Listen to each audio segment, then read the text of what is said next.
देखिए, इजराइल ने ईरान के बड़े नेता और खामनेई के मुख्य सलाहकार अली लारिजानी की मौत को मौत के घाट उतार दिया। अली लारिजानी की मौत ईरान के लिए बड़ा झटका माना जा रहा है। अब इस पर भी एक रिपोर्ट देख लेते हैं। मिडिल ईस्ट की जमीन लगातार आग की लपटों में झुलस रही है।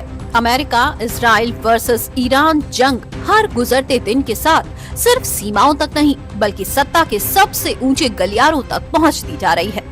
जंग से शुरुआत में 17 दिन पहले ईरान के supreme leader Ayatollah Ali Khamenei की हत्या ने ईरान को झकझोर कर रख दिया था और अब उसी सिलसिले में ईरान के बड़े नेता को इजराइल ने निशाना बनाया है। दरअसल इजराइल ने इस बार ईरान की ताकत के उस स्तंभ सर्वोच्च सुरक्षा परिषद के प्रमुख अली लारिजानी को, जिसे सत्ता का दूसरा सबसे मजबूत चेहरा माना जाता था, उसे मौत के घाट उतार दिया है। इजराइल के हवाई हमले में ईरान के सीनियर और कद्दावर नेता अली लारिजानी की मौत हो गई है। ये हमला तेहरान के उत्तर पूर्व में स्थित पर्दिस इलाके में हुआ। उस इलाके में लारिजानी अपनी बेटी के घर पर मौजूद थे। ईरान की सर्वोच्च राष्ट्रीय सुरक्षा परिषद ने अपने सचिव अली लारिजानी की मौत की आधिकारिक पुष्टि कर दी है। इजराइल के इस हमले में लारिजानी के बेटे मुर्तजा लारिजानी, उनके डिप्टी अली रेजा बायात और उनके कई बॉडीगार्ड्स भी मारे गए हैं। ईरान में हर हमले के साथ हालात और ज्यादा विस्फोटक हो रहे हैं। खुफिया जानकारी, सटीक प्लानिंग और फिर एक घातक एयर स्ट्राइक, ये इन दिनों मिडिल ईस्ट में आम बात हो गई है।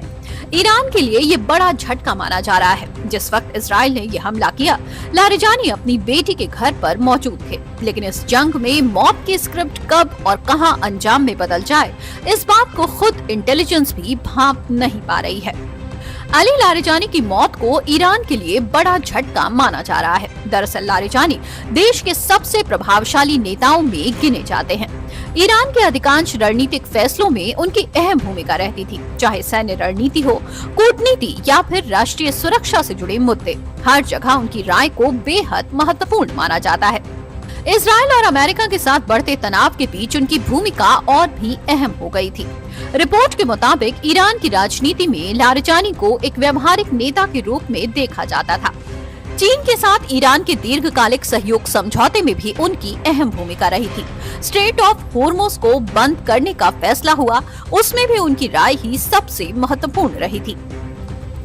ईरान युद्ध कितना भयानक होता जा रहा है, इसकी बानगी बेरूत में दिखाई दी। इजराइल के हवाई हमले से 22 मंजिला इमारत मलबे में तब्दील हो गई। यानी जब लेबनान जागने की कोशिश कर रहा था, तभी एक धमाके के साथ तबाही की तस्वीर इजराइल ने पेश कर दी। हालांकि एक तरह से देखें तो इजराइल के हमलों में नेताओं की हत्या ईरान के लिए एक झटका जरूर है, लेकिन इससे अमेरिका और इजराइल को कोई बड़ा फायदा होता नहीं दिख रहा है। कुल मिलाकर बड़े नेताओं की हत्या ईरान की इस्लामिक गणराज्य की सरकार के लिए आखिर में उसके इरादे के लिए फायदेमंद साबित हो सकती है। आप आखिर कैसे, ये आपको बताते हैं। ईरान में पहले से ही 4 सक्सेसर यानी हर पद के लिए 4 उत्तराधिकारी का फॉर्मूला लागू है। इसे सीनियर खामनेई अप्रूव करके गए हैं। रिपोर्ट के मुताबिक बड़े नेताओं की हत्या को भले इजराइल और अमेरिका अपने पक्ष में प्रचारित करे, लेकिन उसकी सरकार गिरने वाली नहीं है। इस प्रक्रिया से जंग और लंबी खिंच सकती है, जो ईरान चाहता है।